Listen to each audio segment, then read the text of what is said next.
Palavra da Verdade, com Hernandes Dias Lopes. E eu quero partilhar com vocês o texto de Romanos, capítulo 8. Abra comigo, por gentileza. Romanos, capítulo 8, versos 26 a 30. Romanos 8, 26 a 30.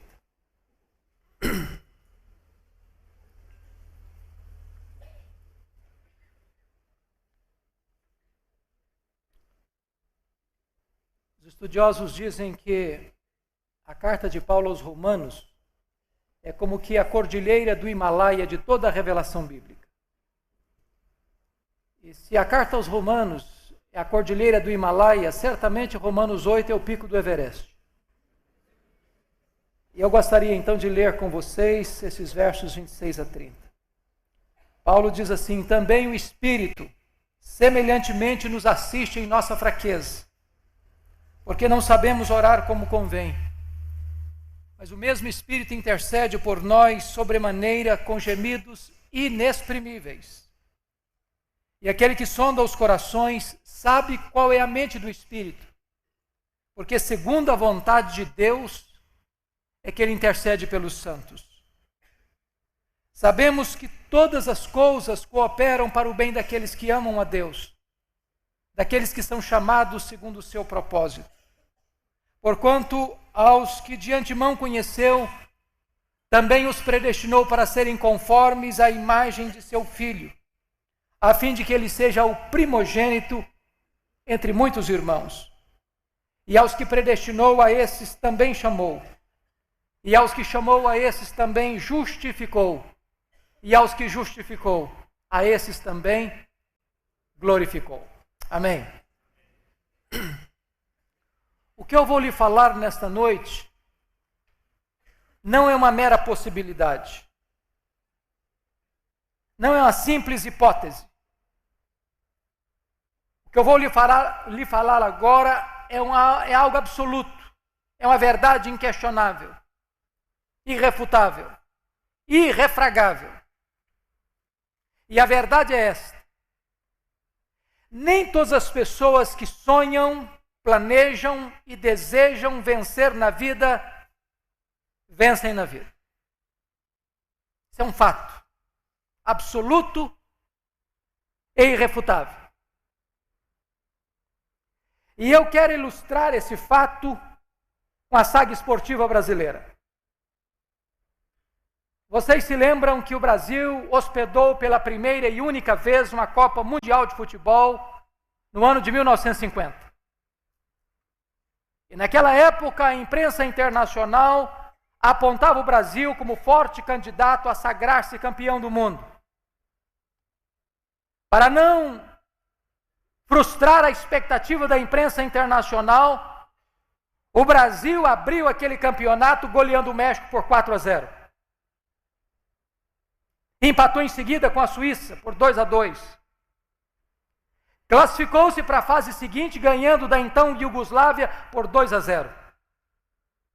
A partir daí o Brasil tornou-se um grande fenômeno do futebol mundial, porque ele vai para a semifinal e goleou a Espanha por 6-1. Vai para o penúltimo jogo e goleou a Suécia por 7-1.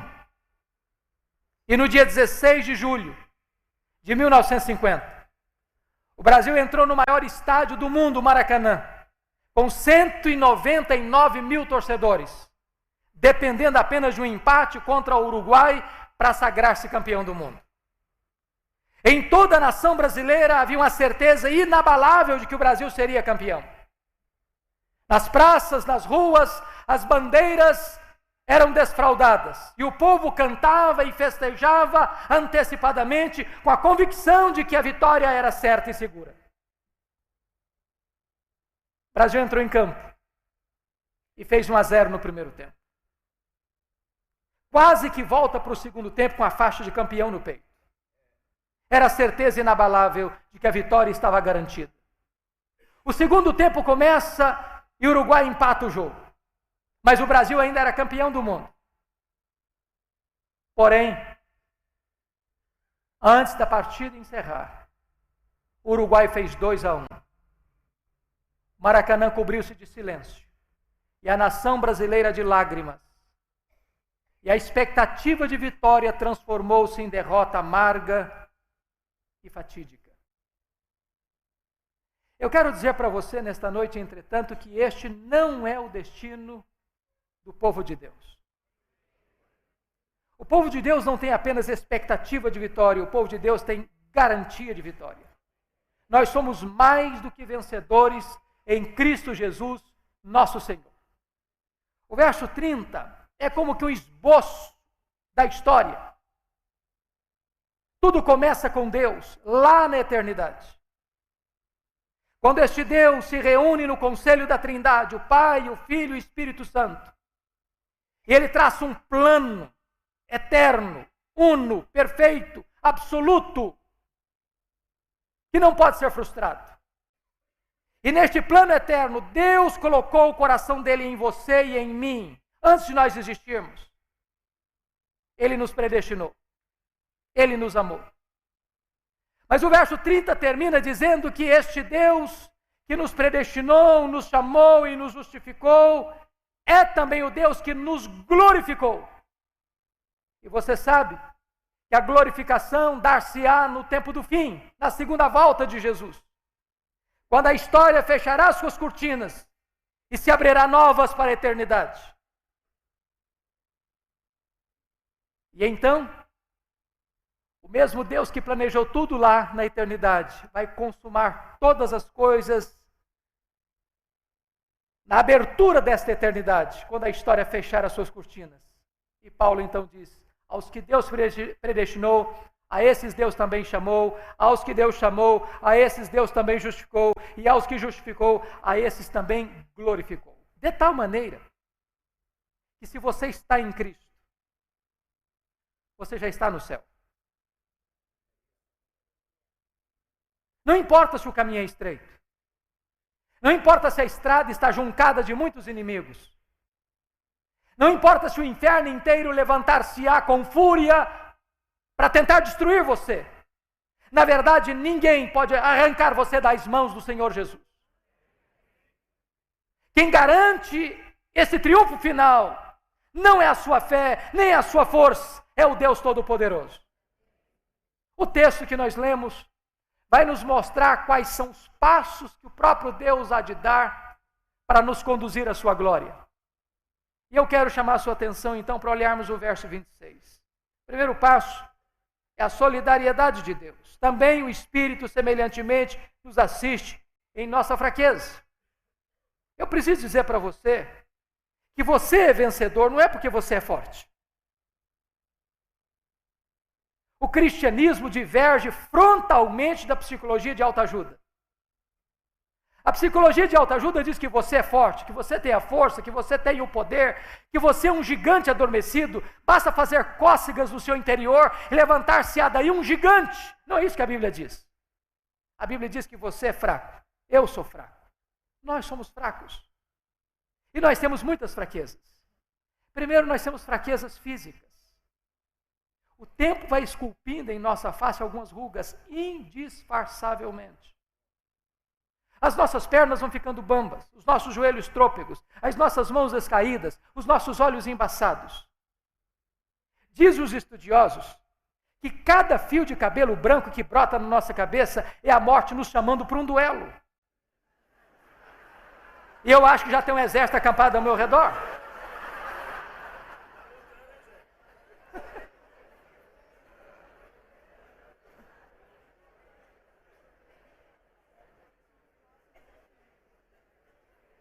Nós temos fraquezas emocionais. Quantas vezes você já não sentiu-se esmagado por situações, avassalado por sentimentos, atormentado por circunstâncias? Quantas noites indormidas, quantas madrugadas insones, quantas lágrimas grossas rolando pela sua face, e você pensou em desistir da própria vida. Temos fraquezas emocionais. Temos fraquezas morais. Quantas vezes, meus amados irmãos, nós já prometemos com lágrimas para Deus nunca mais reincidir em determinados erros, em repetir os mesmos pecados, e de repente, mesmo honesta e sinceramente prometendo, recorremos nos mesmos erros, porque temos fraquezas morais. Mas temos fraquezas também espirituais, porque o bem que nós queremos fazer, este nós não o fazemos, e o mal que não queremos, esse praticamos.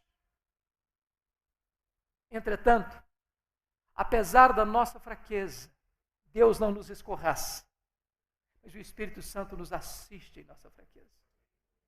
E essa palavra assistir na língua grega traz a ideia de que a vida é um fardo tão pesado que você não pode carregar este fardo sozinho, então o Espírito Santo vem e carrega este fardo por você.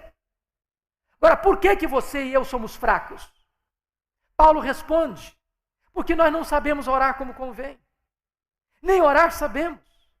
E por que não sabemos orar como convém? Porque nós não sabemos o que é melhor para nós.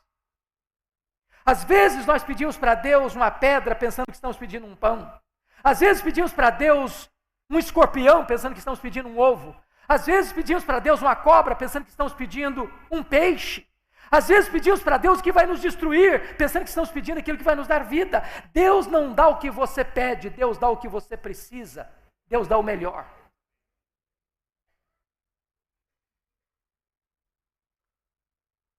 Agora preste atenção.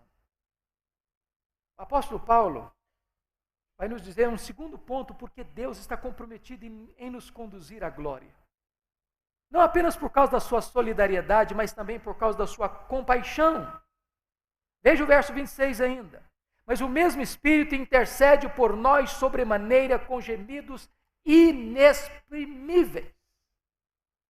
Eu acho isso magnífico porque dentro da Trindade você tem dois intercessores. A segunda pessoa da Trindade, Jesus Cristo, é o seu intercessor legal, jurídico, forense, que está à destra de Deus, é o advogado justo.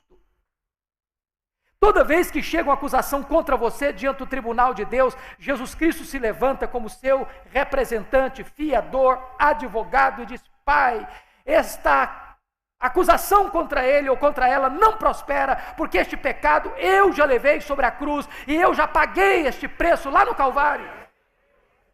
Este ou esta não deve mais nada à tua lei, está quites com a tua lei, está quites com a tua justiça, porque a condenação que ele deveria sofrer, eu já sofri, a morte que ele devia morrer, eu já morri no lugar dele ou dela.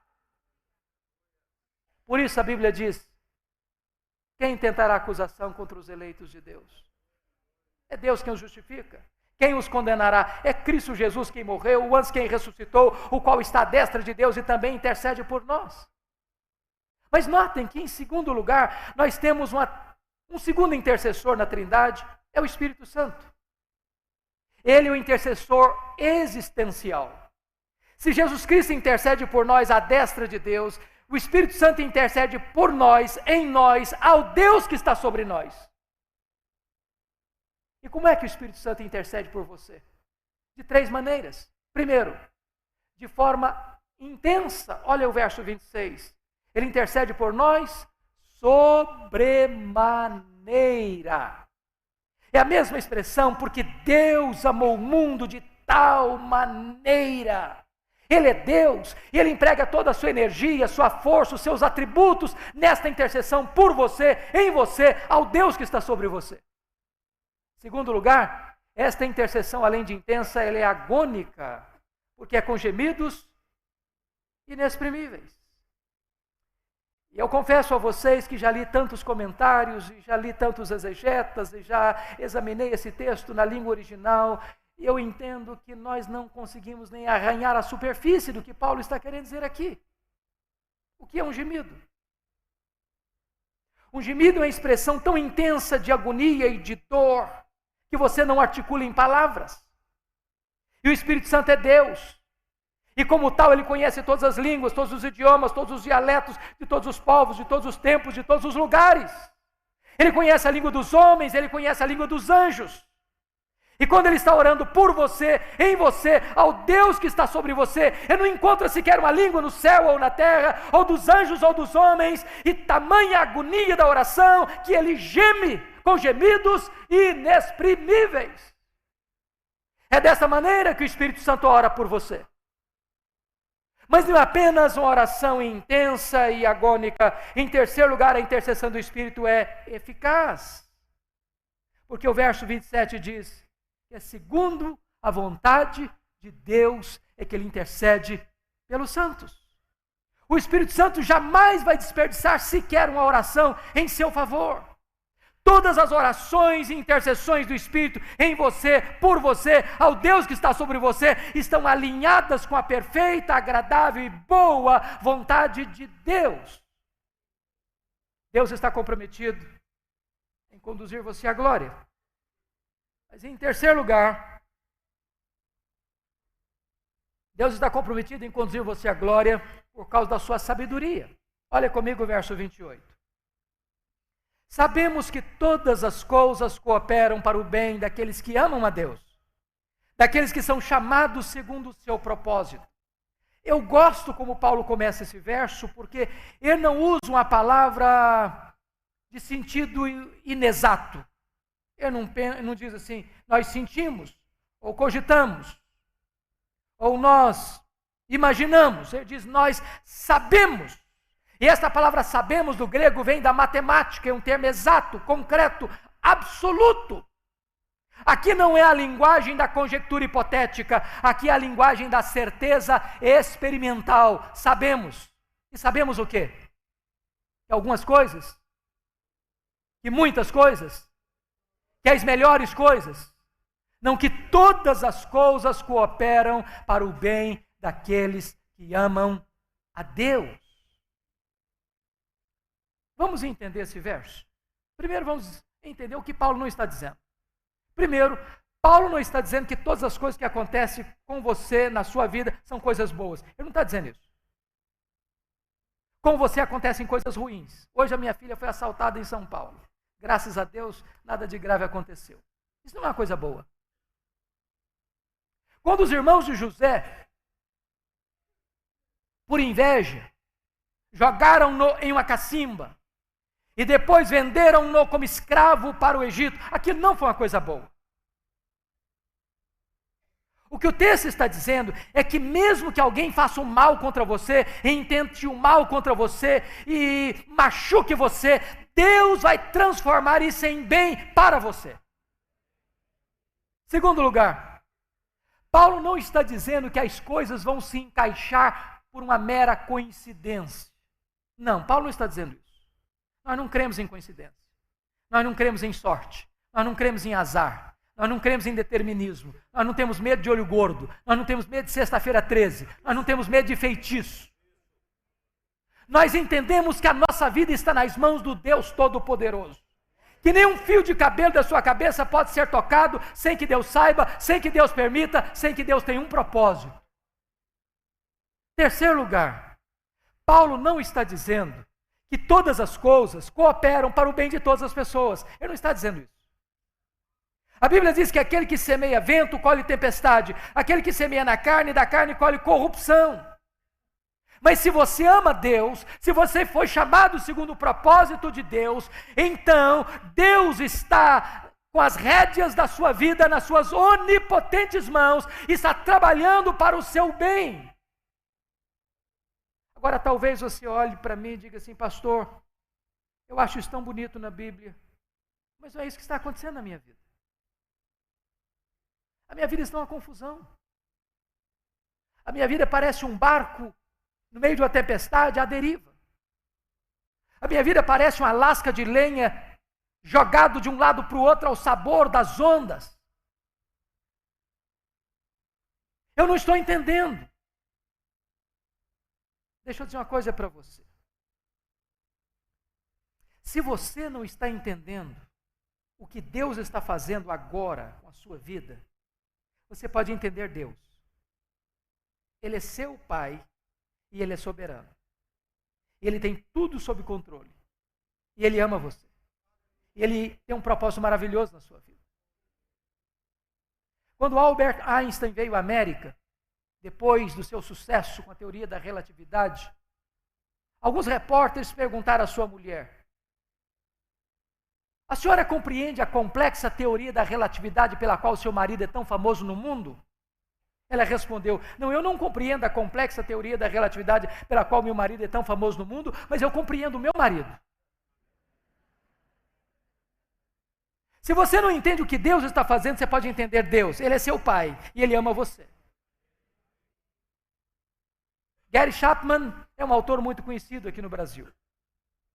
E ele conta uma experiência interessante da sua infância. Quando ele era criança, ele estava brincando aos pés da sua mãe e a sua mãe estava fazendo um bordado. E ele olhou o bordado da mãe de baixo para cima pelo avesso e disse: mamãe, que coisa feia é essa que o senhor está fazendo? Linhas soltas, não havia beleza, não havia harmonia, não havia propósito. E a mãe percebeu a confusão do filho, chamou, disse: filho, vem cá. Sentou o menino no colo, mostrou o bordado de cima para baixo, pelo lado direito, e o menino ficou encantado. Havia beleza, havia harmonia, havia sentido, havia propósito. Talvez você está olhando para a sua vida hoje como um filho olhando o bordado da mãe pelo avesso. Mas um dia Deus vai sentar você no colo dele e vai mostrar a sua vida de cima para baixo. E você vai entender que sempre Deus esteve trabalhando para o seu bem.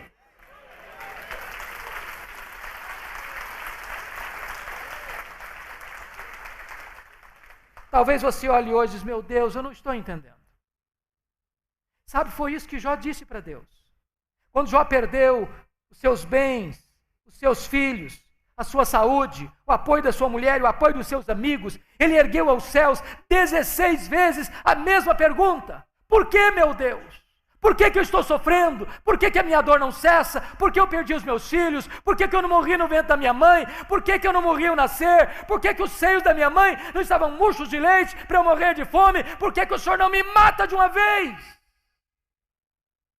A única resposta que Jó ouviu foi o silêncio de Deus.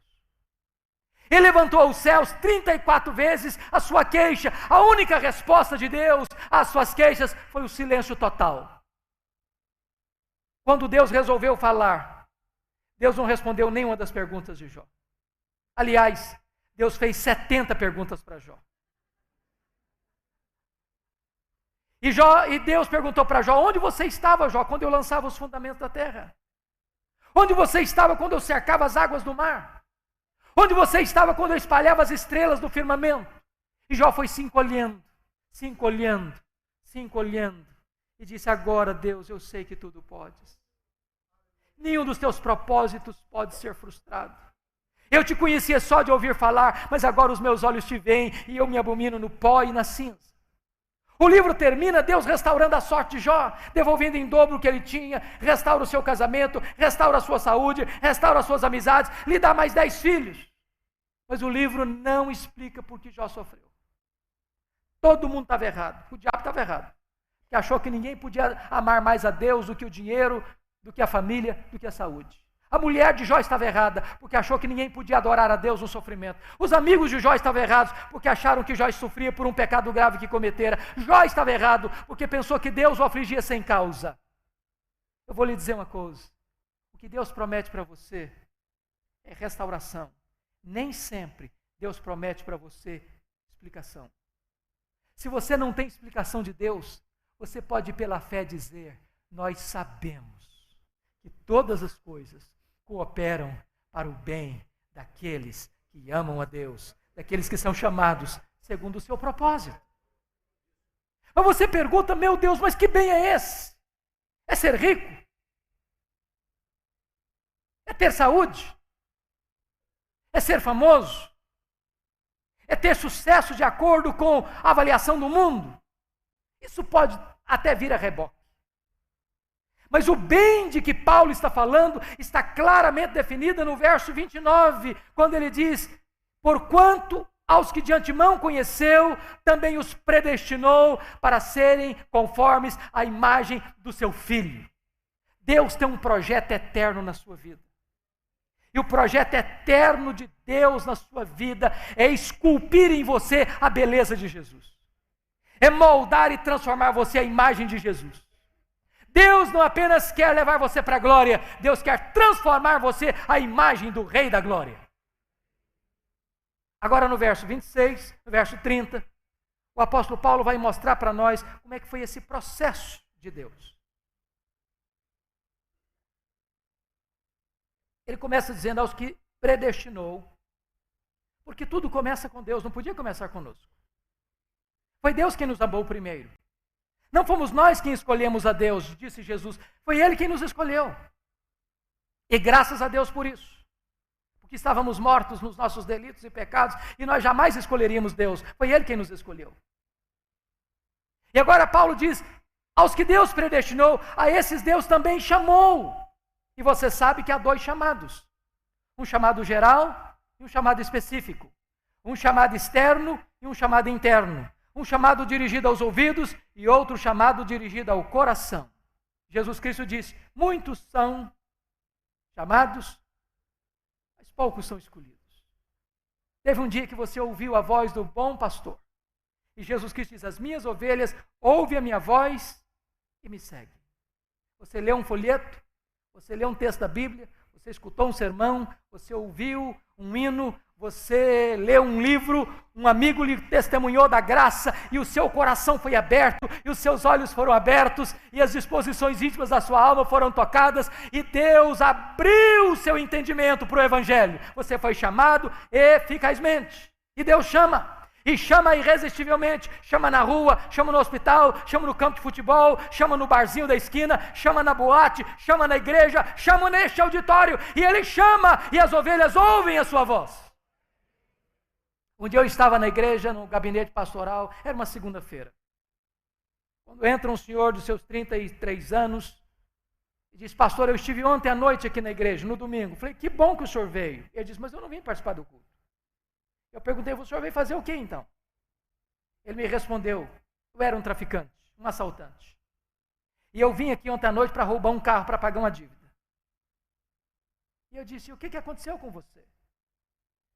Ele disse, pastor, eu estava olhando no pátio qual carro era mais fácil roubar e levar, quando de repente eu escutei uma música do coral. E do jeito que eu estava com o meu 38 na cintura, eu entrei. Fui arrastado irresistivelmente. E quando eu entrei no templo, uma força maior do que a minha me tomou. E eu me senti desarticulado. E eu me senti tocado. E o meu coração foi impactado. E os meus olhos se arrebentaram em lágrimas. E eu fui tomado de convicção de pecado. E eu saí chorando para casa. E a minha mulher me perguntou, Ricardo, o que aconteceu com você? Alguém machucou você? Eu disse para ela, não mulher, aquele homem que você conhecia até ontem morreu. Hoje eu sou uma nova criatura. Deus mudou a minha vida. Deus chama e chama irresistivelmente. Quando eu cheguei no seminário em Campinas, nos idos de 78, uma missionária americana fez amizade comigo e me disse, eu vou levar você à escola de cadetes de Campinas. E eu que vinha da roça, uma cidadezinha muito pequena, fiquei encantado com a beleza daquela escola. Com aquele fervor de um primeiranista de seminário, primeiro soldado que eu vi na minha frente, com a metralhadora na mão, no seu posto de guarda, com um nome bordado na sua lapela, João Miguel Corpus, eu me aproximei dele e disse, João Miguel Corpus, você conhece a Jesus, o Filho de Deus? João Miguel Corpus quase me bateu. Ele me insultou, ele blasfemou. Ele diz, não me fale essa tolice, eu não acredito nesse negócio de Deus, eu não acredito nessa bobagem de evangelho, não me incomode. E eu fiquei frustrado, envergonhado e perplexo perto daquele moço. Confesso que eu perdi o rumo de casa. Mas antes de ir embora, Deus me deu uma palavra de ousadia. E eu virei para o João Miguel Corpus e disse, João Miguel Corpus, eu preciso lhe dizer 3 coisas antes de ir embora. Primeiro, Deus existe, acreditando você nele ou não, ele existe assim mesmo. Segundo, esse Deus ama você. E provou esse amor, mandando Jesus, o seu filho, para vir ao mundo, morrer em seu lugar, para perdoar os seus pecados, dar a você a vida eterna. E terceiro, você é um pecador, e se você não se arrepender, você vai para o inferno, e até logo, sair correndo, o cara estava com a metralhadora na mão.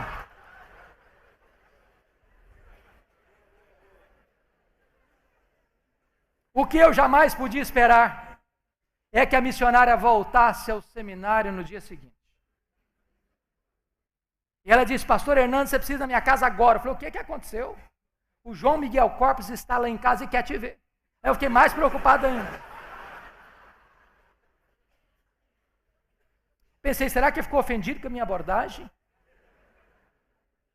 Quando eu cheguei naquela casa, João Miguel Corpos estava sentado no fundo da sala. Quando ele me viu entrando, ele se levantou. Correu na minha direção. Me segurou pelos braços e com as lágrimas rolando na sua face. Ele me disse, por favor, me fale do seu Deus.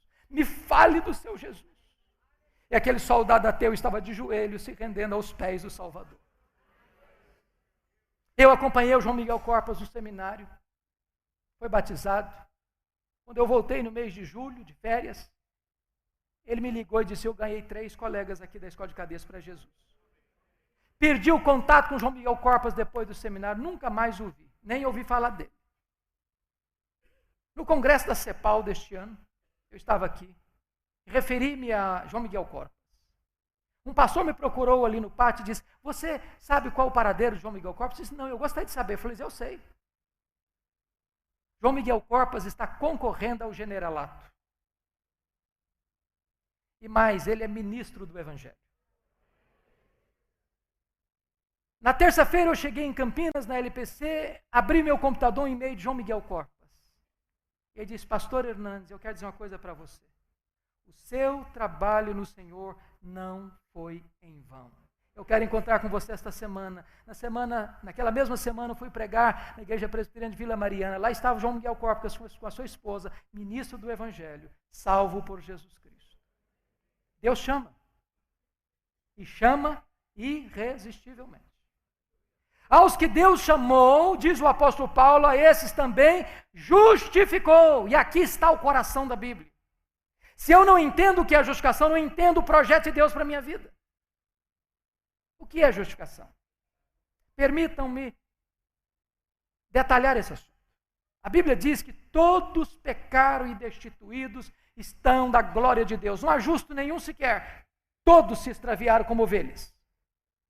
E a Bíblia diz que todos nós temos que comparecer perante o tribunal de Deus para dar conta da nossa vida. Grandes e pequenos, homens e mulheres, jovens e crianças, doutores e analfabetos, religiosos e ateus. E a Bíblia diz que naquele grande dia do juízo, Deus, o Senhor vai estar assentado no seu trono, o Senhor Jesus, e os livros serão abertos, e nós vamos ser julgados segundo as nossas obras. E naquele dia do juízo, testemunhas levantar-se-ão contra nós. Por exemplo, as nossas palavras. A Bíblia diz que você vai dar conta no dia do juízo por todas as palavras frívolas que você proferiu. Você se lembra de todas? Já perdeu a paciência alguma vez? Você já ficou destemperado emocionalmente alguma vez? Você já xingou alguma vez? Já falou palavrão alguma vez? Já contou piada imoral alguma vez? Ah, você talvez não se lembre, mas Deus registrou tudo isso. E você vai ter que dar conta no dia do juízo. Segundo lugar, a Bíblia diz que você e eu vamos ser julgados pelas nossas obras. O que você fez, seu pai não viu, a sua mãe não viu, seu marido não viu, sua esposa não viu, seu pastor não viu, seus vizinhos não viram, a igreja não viu, Deus viu. Aquilo que você fez atrás das cortinas, nos bastidores, nas caladas da noite, Deus viu. Aquilo que você fez e o braço da lei não alcançou, Deus viu. Aquilo que você fez escondido vai ser proclamado aos eirados. Mas a Bíblia diz que Deus vai julgar a cada um pelas suas omissões. Diz lá Mateus 25, 31 a 46, que quando o Senhor vier na sua glória, Ele vai se assentar no seu trono e Ele vai julgar as nações, vai colocar uns à sua esquerda, outros à sua direita, e vai dizer aos que estiverem à sua esquerda, apartai-vos de mim, malditos, preparado para o fogo eterno, preparado para o diabo e seus anjos. E você vai perguntar, mas o que essas pessoas fizeram de tão horrível? Sabe o que fizeram? Nada. Só deixaram de fazer. Tive com fome, não me deste comer. Tive com sede, não me deste beber. Tive nu e não me vestiste. Tive doente, não foste ver-me. Tive preso e não me visitaste. Forasteiro e não me abrigaste. E eles vão perguntar, mas Senhor, quando te vimos assim? Todas as vezes que fizeste um desses pequeninos, a mim o fizeste. Todas as vezes que deixaste fazer, a mim deixaste fazer. Em outras palavras, você pode estar dentro da sua casa, não falando mal de ninguém, não fazendo mal para ninguém e cometendo um terrível pecado de omissão. Quem sabe que deve fazer o bem e não faz, nisso está pecando. Mas o que é mais grave é que a Bíblia diz que no dia do juízo Deus vai julgar o segredo do coração dos homens. Deus vai julgar os nossos desejos e pensamentos. O tribunal de Deus tem competência para julgar foro íntimo. É por isso que quando Paulo, em Romanos 7, chegou ao 10º mandamento da lei de Deus, ele entrou em desespero, ele reconheceu que era pecador. Sabe por quê? Porque os 9 primeiros mandamentos da lei de Deus são mandamentos objetivos que qualquer tribunal da terra legisla e julga. Mas o 10º mandamento é subjetivo. É foro íntimo. Não terás outros deuses, não farás para ti mais escultura, não tomarás o nome do Senhor teu Deus em vão, guarda o dia do Senhor, honra teu pai e tua mãe, não matarás, não adulterarás, não furtarás, não dirás falso testemunho. Qualquer tribunal da terra legisla e julga, mas não cobiçarás. 10º mandamento é subjetivo. Só Deus conhece, só Deus vê. Você pode ter uma auréola de santidade na cabeça e um coração podre. Quem pode escapar deste filtro, deste pente fino do tribunal de Deus? Segundo os psicólogos, passam pela sua e pela minha cabeça 10.000 pensamentos por dia. Quantos deles nós teríamos vergonha, só na semana que está se findando, de projetar aqui nessa parede? Talvez você possa dizer assim, bom, mas eu vim para um congresso para dar uma aliviada na minha cabeça, esse pastor começa a falar de pecado, é dose para elefante um negócio desse? Talvez você pense assim, bom, o senhor está equivocado, eu sou gente boa, está pensando o quê? Sou um bom marido, sou uma boa esposa, sou um bom crente, sou um bom pastor, sou um bom empresário, sou um bom patrão, sou um bom empregado. Eu acho que Deus está muito feliz de me ter na igreja dele. Deixa eu dizer uma coisa para você. Você é muito mais pecador do que você imagina. Muito mais. Deixa eu ilustrar isso. Vamos imaginar que você seja muito acima da média, mas muito acima da média. Vamos imaginar que durante um dia inteiro você não peque nem uma vez por palavras. Durante um dia inteiro você não peque nem uma vez por obras. Durante um dia inteiro você não peque nem uma vez por omissão. Durante um dia inteiro, dos 10.000 pensamentos, você tem 9.997 pensamentos bons. Só 3 pecaminosos. Você já seria quase um anjo ambulante. Mas se você tiver 3 pecados por dia, no final de um mês você terá 90 pecados. No final de um ano você terá 1.080 pecados. Vamos arredondar para 1.000? Se eu tivesse só 3 pecados por dia, eu estaria com 53.000 pecados. Eu pergunto a você, imagine a cena de um réu assentado na cadeira no dia do seu julgamento e o promotor, o advogado de acusação, provar pelos autos do processo que aquele réu cometeu 53.000 violações da lei. É uma causa indefensável. Mas nos tribunais da terra se suborna juiz, se compra testemunhas, mas quem pode subornar o supremo juiz de vivos e de mortos? Quem pode corromper o tribunal de Deus? Mas deixa eu lhe dizer, você não precisa ter 53.000 pecados para não entrar no céu, não. Se você tiver um pecado só, você não pode entrar no céu. Você sabia disso? Você sabia que só a gente perfeita entra no céu? Só a gente perfeita entra no céu. A Bíblia diz que se entrar pecado no céu, o céu não é céu mais. Nada contaminado vai entrar lá. Talvez você possa até dizer, pastor, mas eu não concordo com essa ideia, não. Eu faço tanta coisa boa. Deixa eu dizer uma coisa para você. Você pode até fazer coisa boa, eu acredito nisso. Só que você não consegue atender à exigência absoluta de perfeição. Sabe por quê? A Bíblia diz assim, se você guardar toda a lei e tropeçar num único ponto, você é culpado da lei inteira. Maldito é aquele que não perseverar em toda a obra da lei para cumprir. Vamos ilustrar isso. Imagine que você chegasse na sua casa para fazer um grande omelete para a família inteira. Pega 10 ovos na geladeira. Bota uma grande frigideira no fogo. Quebra o primeiro, o segundo, o terceiro, o quarto, o quinto, o sexto, o sétimo, o oitavo, o nono, a gema vermelhinha. Quebra o 10º, o ovo estava podre. Pergunta a você, quanto omelete você estragou? Mas só tinha um ovo estragado. Só que você comprometeu o padrão da perfeição. Se você comete um pecado, você não atende mais à demanda da perfeição. Aí você pode estar pensando, pastor, se o negócio é desse jeito, então eu estou frito. É isso mesmo, você está frito. Não há chance, não há esperança, não há saída para você. Você não pode ser salvo pelas suas obras, pela sua religião, pela sua igreja, pelo seu pastor, pelo seu missionário. Você não pode ser salvo pelas suas virtudes, pelos seus méritos. Não pode. Mas eu tenho uma boa notícia para você. Uma boa notícia para você. Aquilo que você não pode fazer, Deus fez por você. Deus mandou Jesus Cristo, seu Filho, como seu representante, como seu fiador, como seu substituto. E quando Jesus estava lá na cruz, a Bíblia diz que Deus pegou todas as suas transgressões e lançou todas elas sobre o seu Filho. Naquele momento não havia beleza nele. Naquele momento ele foi enfermado. Naquele momento ele foi traspassado pelas as nossas iniquidades e moído pelos nossos pecados. O sol escondeu o rosto dele. O Pai não pôde atendê-lo. Ele foi feito pecado, ele foi feito maldição por nós.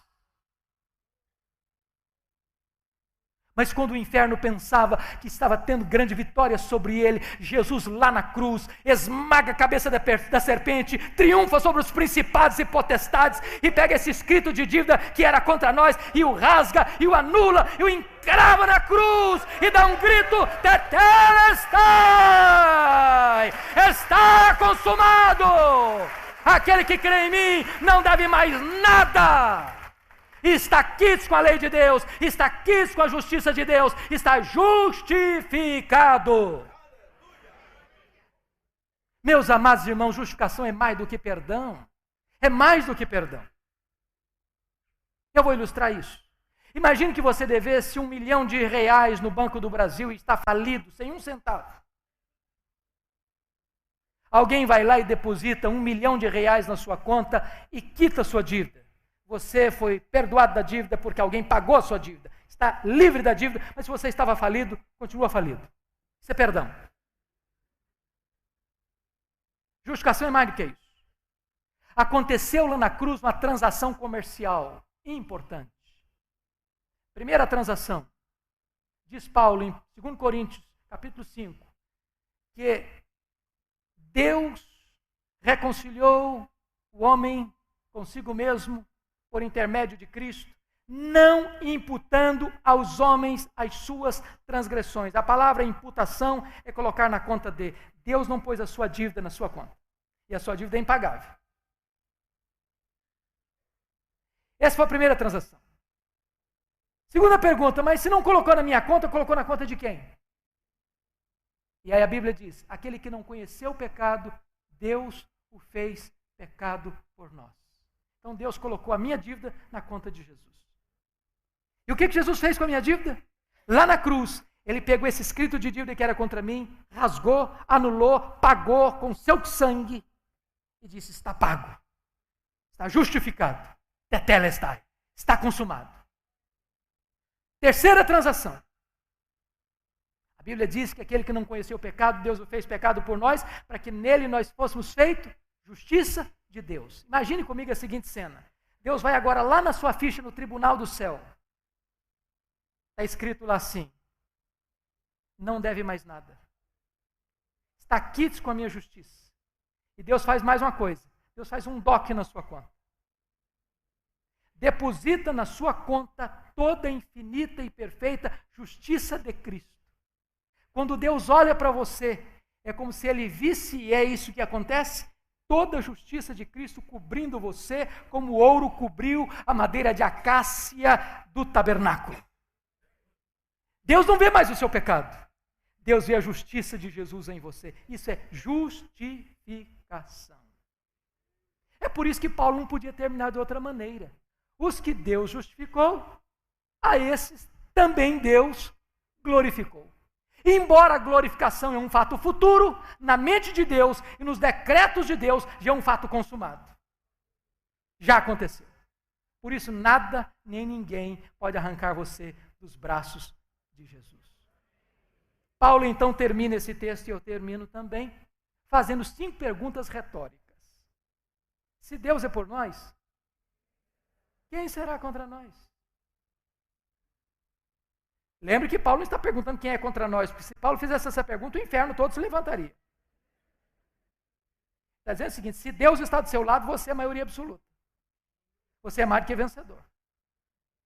Segunda pergunta: aquele que não poupou o seu próprio filho, antes por todos nós o entregou, porventura não nos dará graciosamente com ele todas as coisas? Se Deus já deu o maior, que é o seu filho, você acha que Deus vai largar você no meio do caminho agora?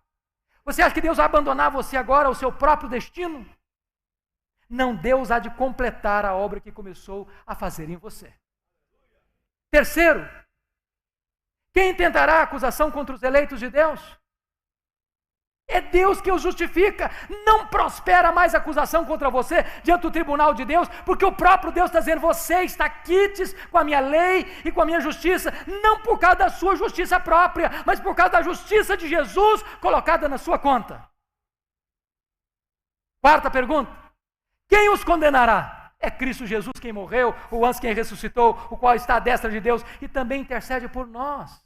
É impossível prosperar acusação contra nós, porque Jesus Cristo foi o nosso fiador, representante, advogado e substituto. Ele não morreu apenas para possibilitar a sua salvação, ele morreu em seu lugar vicariamente. Finalmente, a pergunta existencial: quem nos separará do amor de Deus que está em Cristo Jesus? Será tribulação? Angústia? Nudez? Perigo? Espada? Por meio de todas as coisas, somos mais do que vencedores em Cristo Jesus.